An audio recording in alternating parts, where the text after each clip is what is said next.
Andika Putra Sudarman. When I walk around campus these days, I couldn't help but remember our classes, lunch talks at WCC, late night cafe in Langdale, and not to mention our wonderful time at 29 Garden. However, I've come to realize that my experience at Harvard has never really been about the buildings. It is about the people. It is about us. Setujukah kamu bahwa generasi muda adalah kunci bagi masa depan Indonesia? Pada bulan Mei lalu, Indonesia kembali dibuat bangga oleh salah satu pelajar Indonesia di luar negeri. Andika Putra Sudarman menjadi pemuda Indonesia pertama yang berkesempatan untuk berpidato pada wisuda Harvard Law School 2020. Sejak menempuh kuliah sarjana di Fakultas Hukum Universitas Indonesia, pemuda asal Tanjung Pinang ini telah mencetak berbagai prestasi. Salah satunya terpilih sebagai mahasiswa berprestasi tingkat nasional pada tahun 2014. Tidak hanya segudang prestasi, Andika Putra Sudarman atau yang akrab disapa dengan Kak Andika tentunya memiliki banyak pengalaman yang bisa dibagi untuk kita semua. Bagaimana ya Kak Andika menjalani masa studinya selama di Harvard Law School? Untuk tahu jawabannya, tetap bersama saya Kadek Andre di Ngopi Ngobrol Pakai Isu. Sobat TVUI, sekarang saya sudah terhubung dengan Kak Andika. Kali ini Kak Andika akan membagikan pengalamannya selama menempuh studi di Harvard Law School. Halo Kak Andika, terima kasih banyak udah mau bergabung di Ngopi Kak. Halo, Ya, apa kabar Kak? baik, so far so good. Sekarang ini kan Kak Andika lagi ramai banget ya dibicarakan di media, juga di sosial media gitu kan. Karena Kak Andika jadi salah satu mahasiswa dari Indonesia yang berkesempatan nih buat berpidato di acara wisudanya Harvard pada bulan Mei lalu ya Kak? Law school, yes. Iya, betul. Nah, kilas balik sedikit nih Kak, kira-kira gimana sih perasaannya Kak Andika saat itu waktu dikasih kesempatan untuk berpidato di situ Kak? Perasaannya pastinya bahagia, dan ketika beneran kita siapa yang berkesempatan juga very kaget, sangat kaget karena itu adalah sesuatu yang kita inginkan, tapi ketika kita benar-benar mendapatkan kesempatan itu kaget banget bahwa itu mungkin gitu. Kenapa sih kok bisa Kak Andika yang dipilih untuk mewakili dari lebih dari 800 orang ya Kak? Sebenarnya beruntung juga sih. Jadi prosesnya itu sebenarnya adalah suatu rangkaian yang sangat panjang. Jadi ketika kita di awal tahun itu sebenarnya udah semacam dipilih lah, diseleksi. Ada 6 yang mungkin akan mendapatkan kesempatan itu. Ada 6 dan along the year itu dari 6 itu kita dapat 1 nanti berakhirnya, dan emang beruntung aja. Aku sempat nonton juga video Kak Andika di Instagram itu. Nah, yang aku tertarik banget tuh di pidato itu tuh Kak Andika mention atau menyebutkan tentang peran keluarga, terus peran teman-teman gitu kan selama kehidupannya Kak Andika di sana. Kira-kira gimana sih orang-orang tersebut tuh berperan secara signifikan dalam studinya Kak Andika? Bisa diceritain nggak Kak? Menurutku menarik banget. Mungkin aku jelasin dulu kali ya kenapa aku memilih itu kali, keluarga and friends. Yeah. Padahal kalau kita lihat dari tahun-tahun sebelumnya itu tipe-tipe orang itu lebih ke kayak bagaimana setelah ini kita akan menjadi sangat luar biasa lah, calon presiden, calon senat di mana pun di dunia. Aku pilih tema itu karena aku benar-benar ngerasa pada akhirnya ketika semuanya kembali ke ground zero, yaitu sekarang misalnya dengan COVID saat itu, it's all about the people closest to us gitu. Itu semua tentang orang yang paling dekat sama kita, keluarga dan juga teman-teman. Dan yang paling menyentuh aku sendiri memang adalah mengenai itu karena ekspektasi kita di Harvard juga pasti kan sebelum kita berangkat ke suatu tempat kita ada ekspektasi kita semua. Sebelum kita ketemu satu orang juga kita ada ekspektasi. Semua itu ada ekspektasi, itu adalah hal yang kita tidak bisa kontrol. Hampir selalu. Dan yang satu hal yang aku nggak expect adalah bahwa di Harvard itu adalah gini.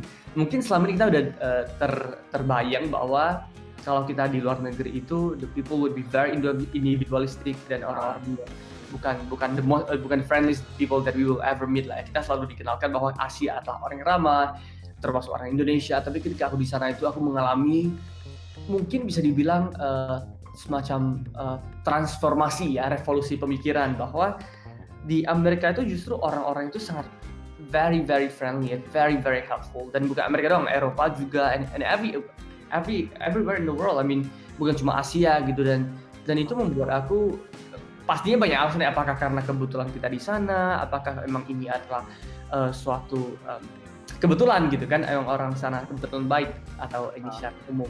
I remember ya, yang penting sebenarnya adalah bukan hanya nggak cuma hanya berhenti di situ, tapi bagaimana itu adalah suatu kumpulan orang-orang yang benar-benar tuh everyone that I knew ya pas itu inspiring gitu. Kalau kita Andre UI juga kan pasti ya, Andre juga UI, dan pasti dong kita tuh punya teman-teman banyak UI yang inspiring banget, tapi pastinya nggak semuanya. Sedangkan kita di sana itu benar-benar semua orang itu inspiring. Bahkan orang yang paling kamu pikir nggak inspiring itu tiba-tiba dia juara 1 ice skating di dunia gitu sebelumnya. Kita nggak pernah tahu sebelumnya. Ada juga yang jago biliar juara dunia juga seperti itu. Kayak semua orang tuh punya story mereka masing-masing, dan aku mikir itulah mengapa Harvard is a very unique place ya, karena terkumpul dari orang-orang semua yang begitu inspiring, dan ketika mereka begitu inspiring pun mereka bisa menjadi seseorang individu, seorang manusia yang bukan hanya memikirkan diri sendiri. Jadi kamu bayangin dari kalau misal kita di UI atau bahkan di Indonesia lah, bahkan di Asia normalnya ya, banyak orang yang kata aku negatif. Banyak lah, pasti banyak orang positif, pasti banyak orang positif. Teman-teman kita juga banyak baik, tapi satu striking difference yang aku lihat antara Indonesia sama US itu adalah ketika kita di US, kita ikut lomba yang bersama, kita ikut lomba yang sama, tim yang berbeda, tim yang berlawanan juga, karena individu kan yang kelompok. Tapi semua orang tuh saling membantu, saling sama-sama itu saling mendukung, dan orang tuh mau lihat kita sukses, Dre. Kalau di Indo itu banyak lah pengalamannya, pasti Andre juga sama lah. Ada orang yang ngapain tuh Andre sok-sok banget sih jadi host di TV UI gitu. Atau enggak ada juga kalau kamu aktif sedikit, Andre mah beruntung doang dia ini itu gitu kan. Di sana tuh people are so, kita nggak tahu sebenarnya apa yang dipikiran orang, tapi at least itu adalah apa yang ditunjukin dan apa yang kita rasakan dari orang. And I think yang paling penting adalah perasaan itu nggak bohong, kemungkinan besar ya. Most likely our feeling doesn't lie, and my feeling there was that people were so like sincere and helpful and just kind, like. And orang sana tuh mikir mungkin ya, if I were to try, kan kita manusia tuh kita selalu kan mencoba untuk merasionalisasi apa sih intensi dibalik seseorang, mengapa sih orang melakukan sesuatu tindakan, mengapa sih orang berpikiran seperti itu. Dan the only conclusion yang menurutku paling mungkin adalah bahwa orang-orang situ tuh mereka berpikir strategik gitu. Pengalaman personal aku dan juga apa yang aku alami di situ, is just when you feel, aku orangnya pada dasarnya adalah orang yang suka membandingkan, that when I arrive at somewhere where I see something, I compare to what I know, what I believe previously, and I see whether there's any difference. And when there's any difference, I try to figure out why, what creates this difference. Then that's what I learned, and that is very, very important for us, to stand up for people who are not as privileged as us, and perhaps not as strong as us. Then just be kind people, be good people. And menurut aku belajar dari mereka itu sih, kayak never do something that undermines other people. Oke, berarti orang-orang di situ tuh sangat berkontribusi dalam membentuk pemikiran Kak Andika ya, yang sebelumnya nggak berani stand up, sekarang lebih one another ways, yes, one another way, yes, and on many aspects juga banyak banget. Dan menurut aku, if you go to very good school, learning is number 2 and number 3 or even number 10 gitu. It's about the people there, the environment yang kita harus absorb, dan kita harus learn from those people, the inspiration that those people can potentially give us. I think that's what kita harus focus on. Prepare S2 itu adalah sejak S1, karena yang menurutku yang paling ngambil effort itu adalah ketika buat CV, Dre. Makanya CV kan kita harus bagus tuh, CV kita mau masuk ke sana kan? Oh iya, betul. Dan itu bukan sesuatu yang kita bisa siapin dalam waktu 6 bulan 1 tahun, enggak. Itu udah terlihat track record dulu S1. Oh iya. Dan itu jawaban a very simple answer untuk jawaban kamu, pertanyaan kamu mengenai itu. Dan kalau misalnya persiapan kuliah S2 bener-bener itu ya setelah aku keterima, sejujurnya. Aku tahu ada yang lebih gila, mereka sebelum keterima mereka juga disiapin. Tapi kalau aku tuh setelah aku terima, dan pas itu emang lagi sibuk banget, kebetulan sibuk banget, jadi prepare aku aja juga minimum gitu. Dan pas itu aku nggak sebanyak prepare itu, tapi benar-benar 1 minggu pertama di situ aku benar-benar cari informasi itu bahkan. Berarti sebenarnya Kak Andika juga nggak nyangka gitu masuk Harvard, jadi nggak terlalu prepare banyak di situ gimana? Sebenarnya to be very honest, again bukan sombong, bukan arogan. I hate people like that. Tapi aku udah tahu pasti bakal masuk Harvard deh. Cuman the question pertanyaan aku adalah apakah masuk tahun pertama daftar, tahun kedua atau tahun ketiga gitu. So I think with karena aku pas kuliah itu I work really hard. Bahkan if you know me personally, I'm a very hard worker. Aku nggak bakal bilang I'm the smartest guy in any room. I'm not saying that I'm a smart guy even. Tapi kalau kamu tahu, aku tuh kerja keras banget. Aku tadi pagi aja tidur tuh jam 6-an. Tadi tidur jam 6-an, bangun pas jam 9.35 lah, 9.35. Karena emang, tapi ya tentunya nggak sering-sering, cuma karena kebutuhan aja. Tapi ketika aku mau dapat sesuatu tuh, I work very hard for it. Kita tuh beruntung di Indonesia, ketika kita melakukan sesuatu, and I tell this everywhere ya, ketika kita udah lebih rajin, lebih niat, dan lebih berusaha dibanding orang lain sedikit pun, itu udah put us way above, everyone else. Dan itu adalah keberuntungan orang Indonesia saat ini gitu, bahkan saat zaman aku. Gitu. Itu sempat dengar juga di minggu pertama Kak Andika masuk di Harvard itu, Kak Andika prepare-nya cepet banget atau yang seadanya gitu. Gimana sih cara Kak Andika untuk adaptasi baru masuk di Harvard itu, Kak? Jadi gini, ceritanya menariknya tuh karena kan kita, as Andre knows, kita tuh hukum kita tuh beda sama Amerika Serikat. Jadi ketika kita sebelum pasti dikasih semacam kayak learning package, nonton video recorded, namanya 0L, itu kayak bahkan aku nggak selesai nonton karena saking sibuknya pas itu. Jadi ketika itu aku harus ngebut nonton itu, terus orientasi capek banget dari pagi sampai malam. Tapi very very grateful to my seniors yang ini kasih aku waktu untuk teleponan gitu kayak. Meskipun sebelumnya udah pernah ngobrol sebentar, tapi ketika habis kayak benar dekat waktu berangkat tuh emang belum sempat aja cari beliau-beliau lagi. Tapi very grateful for them. Everyone very close friends now. Mereka share ke aku, Dik, kamu tuh harus ini. Bahkan aku ingat banget pas kita makan bersama sempat satu kali gitu kan, aku bilang gini ke one of them aku nggak mau sebut nama. Aku bilang gini, Bang, kayaknya aku sana tuh mau liburan aja Bang, udah susah-susah nih masuk Harvard. Ngapain lagi Bang, kelas kayak dulu Bang, capek banget tuh. Wah gila lu udah punya kesempatan malah kamu mau sia-siain stuff like that. Tapi ya, habis itu aku baru mikir, ya benar juga ya, kayaknya sayang nih ya. Tapi pas itu udah capek banget lah, pas itu kerja, very tough. I have to earn a lot of money, which I'm very very thankful to myself gitu kan, karena udah bekerja keras cari duit pas itu. Jadi pas itu tuh emang ini Dre, every answer you wanna find itu ada di Google. Kalau nggak di Google, ada di buka kontak handphone kamu tuh pasti ada satu orang yang tahu. Tapi kita harus defeat that fear, gitu kan? Bahwa kita harus ambil keluar handphone, mulai nge-text orang itu nggak enak perasaannya, takut ditolak, rejection, it's always that haunts us, is something that that everyone is afraid. Tapi kadang tuh emang kita harus mikir nanti dulu saja, text saja gitu kan. Kak Andre lagi apa kabar, di mana sekarang? Kak, sorry banget nih Kak, aku tahu tiba-tiba mengganggu gitu kan, but I really have to ask about this gitu, I'm really lost gitu. So it's something I think everyone has to learn. Tapi itu juga nggak bisa salah ke orang Indonesia karena as I mentioned before, not everyone is friendly here. Mungkin di luar negeri juga enggak. Mungkin everyone treated me nice is because we were all in Harvard together. That's one very high possibility, and we couldn't ignore that fact.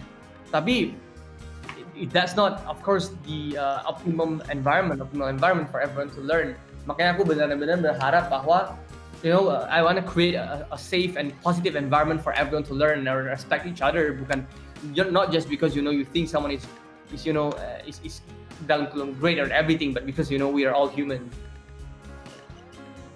Berarti di masa-masa awal ada seperti Kak Andika di situ tuh banyak banget orang yang bantu ya. Dan Kak Andika tuh nggak malu untuk bertanya gitu kan? Enggak, kalau kata orang tuh aku enggak. Pokoknya Andika tuh paling nggak tahu malu lah kalau kata orang. Ya. Sibuk banget Kak kuliah di sana, seberapa sibuk dibandingkan UI Kak? Sebenarnya hidup itu pilihan, Dre. Dimanapun hidup adalah pilihan, Oke. Kalau kamu mau di sana, ini rahasia umum anyway. If you go to top university in the world, kamu pasti lulus, Dre. Kamu lulus S2 tuh pasti lulus dimanapun di dunia ya. Di dunia yang S2 itu bagus. Karena bagi mereka juga jelek, masa mereka DO-in orang, masa mereka nggak lulusin orang gitu kan istilahnya. Tapi itu adalah pilihan karena semua orang tuh boleh berpilih. Mereka tuh mau seaktif apa. Kamu mau ambil kuliah, oke. Mau yang susah apa ada. Kalau aku sih selalu pilih yang paling gampang ya, paling gampang dan menurut paling seru tentunya. Dan waktu di sana tuh emang belajar tuh minimal, I think if you are a standard person, you study 8 hours a day lah. Itu standar. Kalau kamu orang yang malas, lebih malas kamu mungkin 5 jam sehari. Kalau kamu orang yang kayak Andika ya 1 hari 1 jam. Jadi 1 hari 1 jam. Ini di luar jam kuliah tapi ya, di luar kuliah. Oh iya. Ya, jadi kuliah itu sendiri ya sekitar 4 jam lah, maksimal 4 jam sehari ya. Anggaplah 5 jam lah, biar aman 5 jam sehari itu waktu kuliah maksimal. Kamu belajar sendiri, aku 1 jam karena emang wajib, kalau enggak ada ancur mah itu 1 jam itu udah aku udah takut tuh. Karena cara belajar tuh menarik ya, cara belajar tuh kamu ntar ditanya-tanya gitu. Jadi emang aku udah, aduh hari ini aku nggak ya, kalau aku nggak apa-apa sih, tapi jawaban aku cuma segini, harus ngarang banget di sana. Tapi karena aku tahu bahwa ketika kita udah masuk di kampus yang bagus, it's never about what you learn in class. It's what the environment, the class teaches us, what the professors, outside of the classroom, what they tell us about their stories, about their journeys, and the connection itu adalah hal yang harus kita kejar. Jadi waktu aku dulu emang lumayan aktif ya, karena aku emang dari awal tuh aku udah run a lot of positions. Aku udah kayak ikut election beberapa posisi dan syukur dapet. Dan emang jujur aja awal tuh aku cuma canda doang. Bahkan aku pas pertama kali mau ikut tuh cuma ngomong sama temen canda doang. Gue mau ikut ini, nanti lu deh. Orang mikir karena aku orang kayak gitu, Dre. Aku selalu suka bercanda.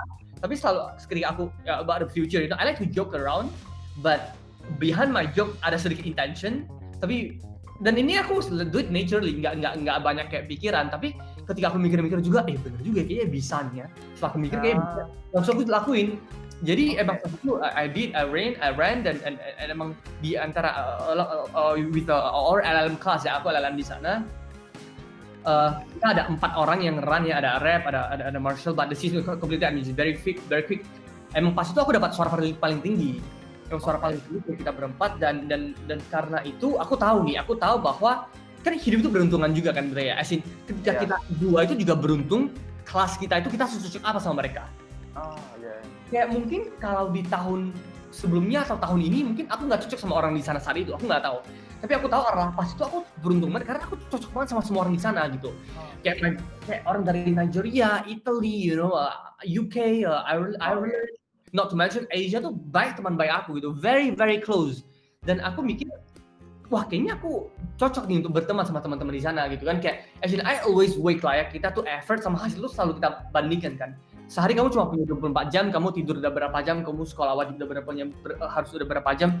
The rest time sisa waktu kamu tuh bisa dihitung pakai jari gitu kan, dan makanya harus beneran make the best use of it. Dan pada akhirnya aku mikir what I should do pas itu adalah bener-bener kenal sama orang baru dan build the relationship gitu.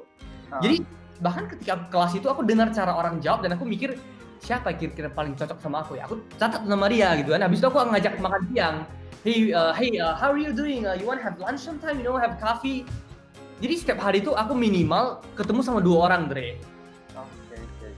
Nah, logikanya kalau aku bercanda sama teman ya, ini mungkin ya, ini again kadang tuh aku suka lakuin dulu baru cari alasan. Jadi pas itu aku lakuin dulu karena menurutku aku senang teman sama orang, I genuinely like talk to people, I genuinely like friends. Dan pas itu setelah aku mikir-mikir, temanku bilang, wah Dik, lu pinter juga ya lu ya. Jadi ini teman lu, jadi kalau misalnya nanti ada gosip di cerita berita gitu, ada Harvard Law School Class of 2020 angkatan aku yang jadi ke presiden, kita tanya kamu nih, kamu kenal nggak nih sama nih orang? Ntar kamu harus korekin ke kita. Oke, iya. Gitu. Karena emang kalau aku mikir ya, ini bagian aku mikir, iya juga kalau satu hari ketemu 2 orang baru ya, nggak selalu orang baru, tapi anggaplah sehari 1 lah. Dan kita di sana misalnya pas itu 9 bulan ya, 9 bulan. 9 kali 30 270 ya, 270 kalikan 1 berarti aku kenal sama 270 orang. Itu di samping aku udah kenal sebelum yang benar-benar kita orientasi kenal 180, berarti aku udah kenal lebih dari 50%. Wow. Ya, jadi kayak but I don't know people. I think that's my beruntung aku suka kenal sama orang. Kan ada orang yang nggak suka kenal sama orang gitu kan, beda-beda lah semua orang. baik yang sangat bisa dibanggakan gitu ya. Pernah nggak sih Kak Andika selama itu tuh ngerasa nggak percaya diri gitu sama lingkungannya atau dengan kemampuannya Kak Andika sendiri atau kayak gitu-gitulah Kak, yang nggak pede gitu. Pernah nggak sih ya seorang Kak Andika gitu? Jadi jujur ya Dre, this is very personal but a very good question. I really like this kind of questions karena I think this kind of question adalah sesuatu yang banyak orang pasti bertanya pada orang lain. Jawabannya simple Dre, pasti setiap orang tuh pernah. Kamu mulai dari Pak Jokowi, Pak Luhut, negara kita top figures, sampai Obama, Trump, or siapa lagi, Putin, you know, the Chinese government head, Taiwanese government head, Singaporean government, semua orang, Trudeau from Canada, semua orang Indonesia, semua orang dunia yang top ya. Iya, pasti. Juga pasti pernah everyone has their own insecurity. Tapi it's about finding what you are really good at dan kamu jadikan itu sebagai, istilahnya kalau kasarnya ya, jadikan itu sebagai apa yang namanya yang pas ya, jadikan itu sebagai suatu hiburan lah, penghiburan ke kamu sendiri bahwa kamu juga berharga kok. I think that really works for me. I don't know how everyone gets through this kind of things, tapi for me personally adalah you believe that you are good. Mungkin kamu nggak pinter, mungkin kamu nggak paling pinter di semua hal, you know, like me, you know, I'm never really good at, very good at something. Kamu lihat belakang ini semua adalah pemikiran aku banyak banget ya. There's a lot of thoughts behind dan mungkin lebih dari 50% itu inspired by other people.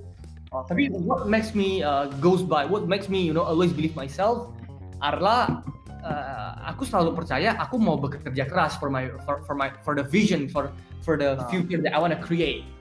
Dan itulah yang membuat aku merasa nggak inferior dibanding orang lain. Mungkin kalau kamu tanya aku pengalaman aku di sana ya bukan mungkin lagi sih, udah pastilah banyak orang yang dari segi legal knowledge, dari segi critical thinking itu jauh lebih hebat dibanding aku. Very very smart people, very very critical people. They can think one issue from multiple perspective, almost exhausting all the possibilities. Tapi ya namanya manusia kan pasti ada selalu yang lebih pinter. Bahkan juga ketemu si X paling pinter juga pasti dia ngerasa ada yang lebih pinter lagi. And it's normal. Karena manusia kan terus berubah juga kan, our brain expands and dan our specialized knowledge on something juga berubah terus. Dan itu bukan sesuatu yang kita bisa selalu jadi nomor satu. Tapi it's about finding, you know, what you take pride. Apa yang kamu banggakan dari kamu. Mungkin ada yang merasa mereka itu bangga karena mereka itu X, Y, Z gitu ya. Kayak mereka banyak temanku yang mereka one of my best friends namanya Aisling. Kata dia by the way dia very, kalau kita di Indo kita Mapres, dia itu juga semacam Mapresnya dia di Cambridge, dia satu di University of Cambridge di UK. Kalau bagi dia malah dia take pride karena dia bilang dia adalah orang yang baik. Yang mana aku setuju banget.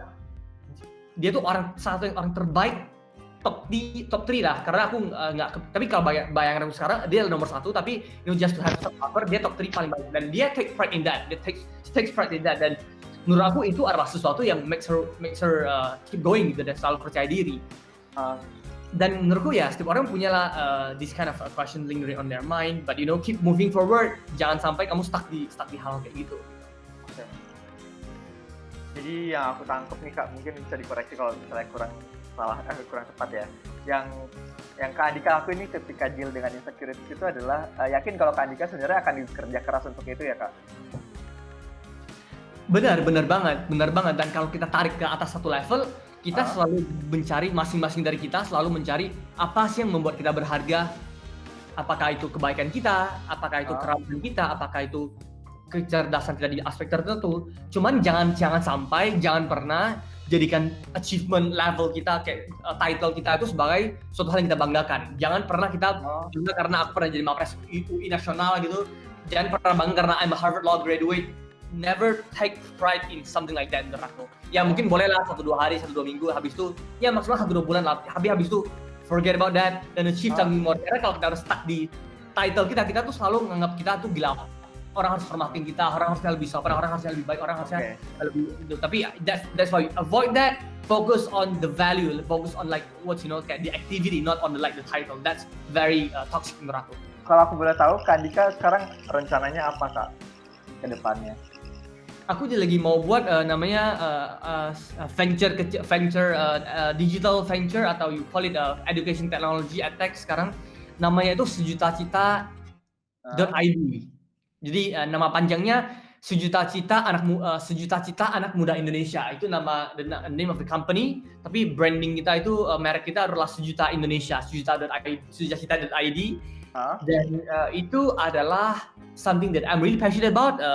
I mean, I have always been passionate about education.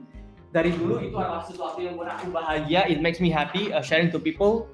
Jadi dulu tuh aku sempat buat buku kan, kayak ada dua buku dulu. That's what made me happy. That's what made me feel that I'm useful to everyone. Dan sekarang ini aku juga sama. I feel like karena aku udah tahu apa yang aku mau lakukan dalam hidup, at least for the next 5-10 years. History lah gitu kan. Aku buat this venture yang bergerak di bidang pendidikan, yang tujuannya itu adalah ini help people to menggapai cita-cita mereka. Mungkin banyak juga orang yang punya cita-cita untuk masuk Harvard atau pengen bisa berdampak banyak buat orang lain. Cuman mereka tuh kadang-kadang suka patah semangat atau lingkungannya nggak suportif atau susah gitu membangun niat. Ada nggak sih pesan-pesan yang pengen banget Kak Andika sampaikan buat generasi kita nih di Indonesia khususnya ya, anak-anak mahasiswa kita, biar semangat gitu berkontribusi buat dirinya dia sendiri, buat lingkungannya kayak gitu Kak? Ini adalah satu pertanyaan yang menurut aku hanya kita semua bisa jawab sih. Bagaimana kita bisa menumbuhkan semangat, bagaimana kita bisa keep going forward tanpa ada lingkungan yang suportif, tanpa kita merasa pede. Tapi ingat bahwa jangan pernah bandingkan apa yang kamu lihat dari luaran orang dengan apa yang kamu rasakan di dalam diri kamu. Never compare the outside of other people to what's inside you. Semua orang tuh kelihatannya bagus banget, Dre. Tapi kamu nggak pernah tahu setiap hari mereka mau bunuh diri, kita nggak pernah tahu. Iya. Dan hidup itu normal kalau setiap orang tuh punya masalah. Ada waktu di mana mereka nggak semangat. Ada bagian dari hidup mereka yang nggak suportif. Dan saatnya kita nggak pede. Tapi ya hidup itu selalu berputar. Dan kalau kita mau dapat kehidupan yang lebih baik, kehidupan yang lebih layak, baik itu untuk kita sendiri ataupun untuk keluarga ataupun untuk teman ataupun orang lain, ya kita harus tahu bahwa yang namanya hidup itu, kalau kita nggak berjuang, kita nggak put things into action, ya things might never gonna happen. Ada 4 kan, apa yang kita mau lakukan, apa yang kita perlu lakukan, apa yang harus kita lakukan, apa yang seharusnya kita lakukan, yang perlu lakukan, dan pada akhirnya ini sama apa yang kita lakukan itu beda. Jadi kalau misalnya kita tahu apa yang harus lakukan, ya semua orang dari kita tahu, bahkan kita tahu itu adalah sesuatu yang harus kita lakukan.